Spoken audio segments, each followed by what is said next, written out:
Qment, a certified trust fund deed. It was dated a week after my birth, established by my maternal grandmother, a fiercely independent woman who had always openly disapproved of my parents' favoritism towards Mark. The trust, managed by a small private bank in Geneva, was substantial, intended for my higher education and eventual financial independence. The final clause clearly stated it was irrevocable and non-transferable, to mature on my 25th birthday, which was just a few weeks away. Crucially, there were copies of quarterly statements. The first few years showed healthy growth. Then a series of increasingly large withdrawals, approved by my parents citing emergency educational expenses for Mark. Hundreds of thousands of dollars siphoned off over 2 decades. There was even a forged signature, purporting to be mine, authorizing the final large withdrawal 6 months ago, aligning perfectly with the new will. Mark wasn't just the beneficiary of a new will. He was an accessory, likely aware or even complicit in the theft of my rightful inheritance. He probably pressured them for that final withdrawal, knowing they were ailing, then had them change the will to cover their tracks. I contacted the bank in Geneva.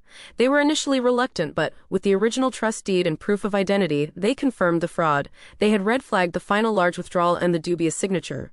But my parents, as the initial custodians, had used their authority. Now, with proof of forgery in their passing, the bank was legally obligated to investigate and reclaim the funds. What Mark and my parents hadn't counted on was an unyielding Sarah, armed with an iron will and an antique deed. I spent 2 months working with the bank's legal team, gathering irrefutable proof, digital copies of every withdrawal request, every forged signature. 6 months later, Mark threw an elaborate housewarming and memorial party at our old family home. He invited all our relatives, old family friends, even some of my parents' business associates, basically everyone who mattered.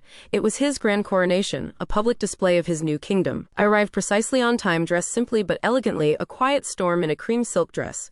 Mark, holding a crystal champagne flute, spotted me across the crowded living room. He raised an eyebrow, a flicker of surprise in his eyes, quickly replaced by his usual condescending smile. He thought I was there to grudgingly acknowledge his victory. He began his speech, mic in hand, eyes sweeping across the rapt audience. And so, with a heavy heart but also immense gratitude, I stand here tonight, Mark boomed, in the home our beloved parents built. They knew I would honor their legacy, carry on the family name, and truly appreciate everything they worked for. They knew I was the one who was family material. He took a dramatic sip of champagne. That was my cue. I stepped forward, holding a tablet in one hand and a thick manila envelope in the other. The chattering room cooed.